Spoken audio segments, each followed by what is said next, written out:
Arne, ano nangyari sa meeting nyo kayo, ano? Senate? Sir, anong meron ba tayo nandito sa DOJ, sir? May preliminary investigation hearing pa rin. Pero mamaya na lang, boss. Mas maganda para pati yung Senado. Late na kami. Thank you, sir. Late na. Late na kayo, sir. No, he's not the acting Senate President. That's what he claims. But if you ask my legal opinion, it's very clear.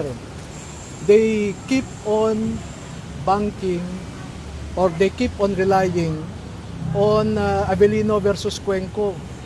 But if you seriously read Avellino versus Cuenco, ang sabi ng Supreme Court doon, we are dismissing the petition of Avellino because we do not have jurisdiction.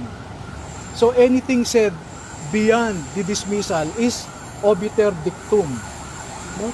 So hindi yun landmark case na sinasabi nila. Pero kung gagamitin nila yon, tingnan nila yung concurring opinion ni Chief Justice Moran. So makikita nila doon, the majority of 24 senators is 13, not 12.